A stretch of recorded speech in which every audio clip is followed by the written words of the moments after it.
मुर्दे की आवाज जीशान हैदर जैदी। एक पूरी तरह सुनसान सड़क थी ये, जिसके दोनों तरफ दूर दूर तक फैले जंगल अमावस्या की रात को और भयानक बना रहे थे। ये दृश्य किसी भी अकेले व्यक्ति का खून जमा सकता था, लेकिन ये व्यक्ति शायद कुछ ज्यादा ही निडर था। काली जैकेट और इसी रंग की पैंट में वो बहुत आराम से चलता हुआ चला जा रहा था और आखिरकार वो पहुंच गया एक ऐसी जगह जो हर जिंदा की आखिरी मंजिल होती है। वो एक बहुत पुराना कब्रिस्तान था। अनेक टूटी फूटी कुछ साबुत कब्रों को फांदता हुआ वो आगे कदम बढ़ाने लगा और अंत में एक बहुत पुरानी कब्र के सामने जाकर वो रुक गया। यही है वो कब्र। उसने अपने कंधे पर रखी कुदाल उतारी और कब्र खोदना शुरू कर दी। अभी उसे कब्र खोदते हुए थोड़ी ही देर हुई थी कि मानव हड्डियों का ढांचा उसकी कुदाल में फंसकर बाहर आ गया। मिल गया ढांचा।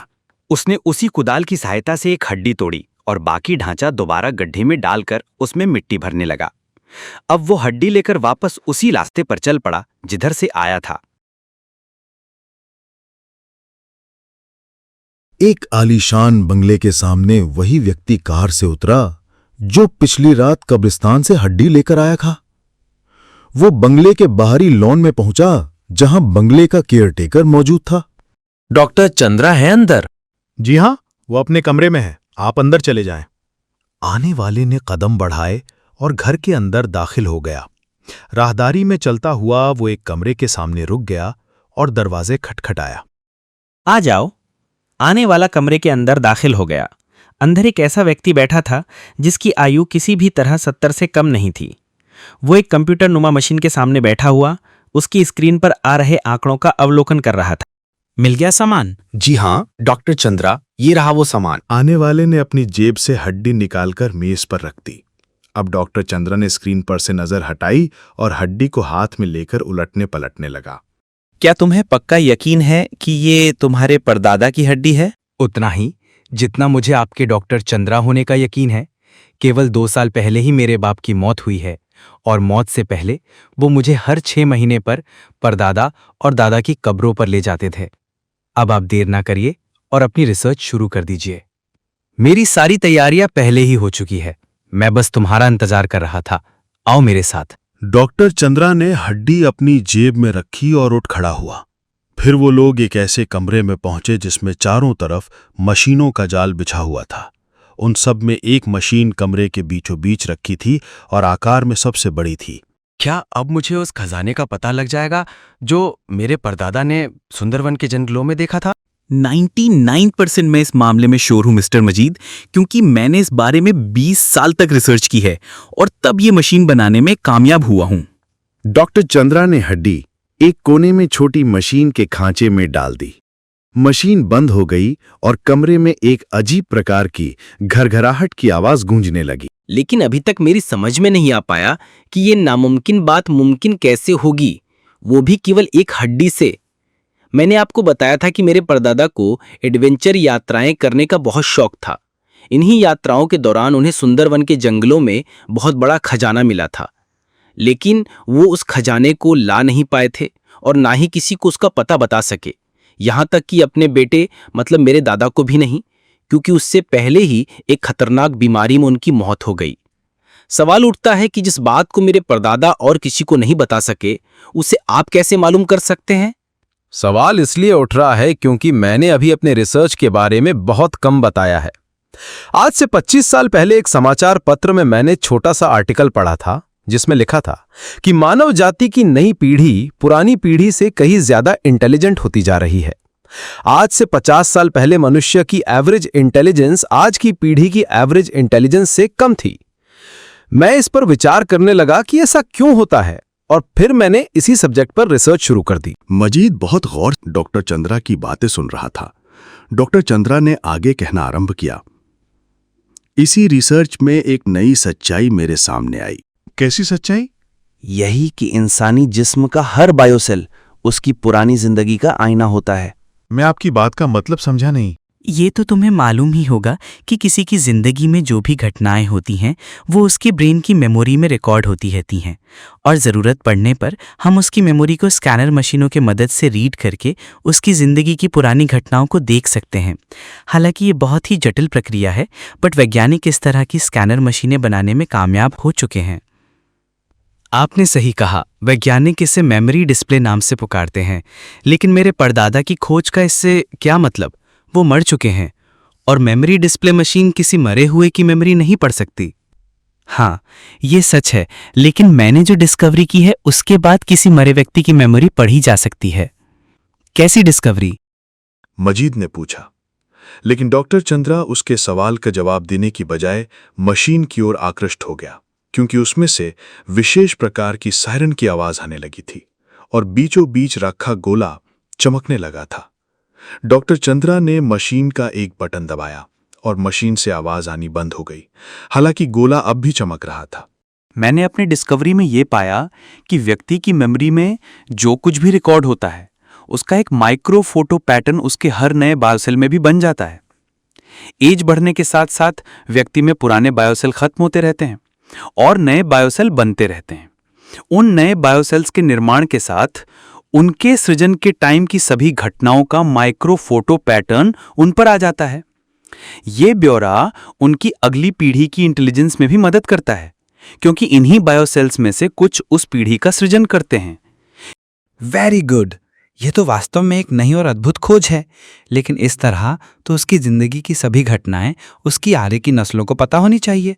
ऐसा नहीं होता, क्योंकि उन सेल्स से इन्फॉर्मेशन नई पीढ़ी में ट्रांसफर नहीं होती, बल्कि केवल अपना रूप बदलकर थोड़ी सी इंटेलिजेंस बढ़ाने में मदद करती है। बाय चांस अगर सेल्स में किन्हीं कारणवश इन्फॉर्मेशन नष्ट हो जाए तो नई पीढ़ी कम अकल भी पैदा हो सकती है। डॉक्टर चंद्रा बोलते बोलते रुका और पानी पीने लगा। अब मैं ये बता रहा हूं कि इस रिसर्च का तुम्हारे परदादा की हड्डियों से क्या रिलेशन है। वैसे तो इंसान जब मरता है तो उसके बायोसेल्स भी मरने लगते हैं, लेकिन हड्डी या दूसरे कुछ ठोस हिस्सों के सेल्स बहुत लंबे वक्त तक बचे रहते हैं और साथ ही उसमें मौजूद इन्फॉर्मेशन भी। इस तरह इन सेल्स की स्टडी करके हम उस व्यक्ति के जीवन में घटी घटनाओं को मालूम कर सकते हैं। मेरी ये मशीन यही काम करती है। डॉक्टर चंद्रा ने मशीन की तरफ इशारा किया जिसके पास वो खुद खड़ा था। बेमिसाल, वेरी इंटरेस्टिंग। आपकी ये खोज तो दुनिया में तहलका मचाएगी। आप क्यों नहीं दुनिया को इसके बारे में बताते? इसलिए क्योंकि इस रिसर्च में मेरी सारी जमा पूंजी लगी है और अब मैं इससे पैसा कमाकर दुनिया का सबसे अमीर इंसान बनना चाहता हूं। इसीलिए मैंने तुम्हें चुना। अब हम तुम्हारे परदादा द्वारा खोजा गया खजाना पहले हासिल करके अमीर बनेंगे, फिर मैं अपनी खोज को दुनिया के सामने लाऊंगा। मैं तो पूरी तरह आपके साथ हूं। आपको अपना वादा याद है ना? अच्छी तरह याद है। खजाने का बंटवारा 50-50 होगा और अब मैं मशीन पर तुम्हारे मर चुके परदादा की मेमोरी देखने जा रहा हूं। डॉक्टर चंद्रा ने मशीन में लगा एक बटन दबाया और मशीन की स्क्रीन पर ढेर सारे सीन चलने लगे। घटनाएं तेजी से एक के बाद एक गुजर रही थीं। जल्दी ही हम उस जगह पर पहुंच जाएंगे जब तुम्हारे परदादा सुंदर बन गए थे। डॉक्टर चंद्रा की नजर स्क्रीन पर जमी हुई थी, साथ ही साथ अब्दुल मजीद की भी।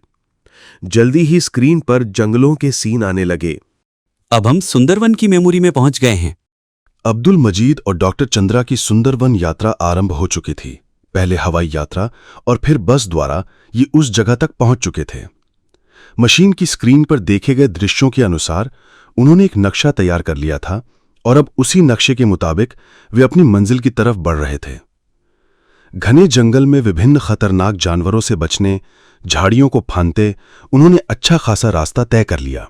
डॉक्टर, मैं तो चलते हुए काफी थक चुका हूं, लेकिन मैं देख रहा हूं कि आपके चेहरे पर उसी तरह की ताजगी है मानो अभी सोकर उठे हैं। हाँ, मैं अपनी बनाई हुई एक आयुर्वेदिक मेडिसिन का इस्तेमाल करता हूँ जो 70 बरस की आयु में भी मुझे स्वस्थ और ताजा रखती है। क्या हम लोग सही रास्ते पर चल रहे हैं? नक्शे के मुताबिक अभी तक हम सही रास्ते पर जा रहे हैं। मुझे उम्मीद है कि आधे घंटे के अंदर हम उस जगह पर पहुंच जाएंगे। फिर आधा घंटा और बीता। अब वे लोग एक गुफा के सामने खड़े थे। हम उस गुफा तक पहुंच गए जिसके अंदर तुम्हारे परदादा ने खजाना देखा था। शुक्र है खुदा का, मैं तो थक कर चूर हो चुका हूं। लो, ये टैबलेट तुम्हारी थकान दूर कर देगी। ये वही टैबलेट है जो मैं इस्तेमाल करता हूं। अब्दुल मजीद ने टैबलेट लेकर निकल ली। दोनों गुफा के अंदर दाखिल हुए। अंदर घुसते ही उनकी आंखें फटी रह गईं। पूरी गुफा सोने, चांदी और हीरों के भंडार से चमक रही थी। अरे वाह, इतना खजाना! इससे तो हम दुनिया के सबसे अमीर आदमी बन जाएंगे। डॉक्टर चंद्रा बेतहाशा आगे दौड़ा और सोने के टुकड़े हाथ में लेकर उछालने लगा। हम नहीं, सिर्फ मैं। पीछे से मजीद की आवाज आई। डॉक्टर चंद्रा ने चौंक कर पीछे देखा। मजीद के हाथ में रिवॉल्वर चमक रहा था। क्या मतलब? उसी समय मजीद के रिवॉल्वर से शोला निकला और डॉक्टर चंद्रा के सीने में सुराख हो गया। तुमने मेरे साथ धोखा किया, लेकिन ये खजाना तुम भी नहीं ले जा सकोगे, क्योंकि मैंने तुम्हें जो टैबलेट दी थी उसमें जहर मिला था। ठीक 10 मिनट बाद तुम मर जाओगे। डॉक्टर चंद्रा वहीं ढेर हो गया। डॉक्टर चंद्रा की बात सुनकर मजीद घबरा गया और उल्टी करके टैबलेट उगलने की कोशिश करने लगा, लेकिन अब काफी देर हो चुकी थी। धीरे धीरे उसका चेहरा नीला पड़ने लगा और थोड़ी ही देर बाद वो भी दम तोड़ चुका था। डॉक्टर चंद्रा की मौत के साथ ही उसकी खोज भी गुमनाम हो चुकी थी। खजाना अपनी जगह पड़ा कर रहा था किसी और का इंतजार।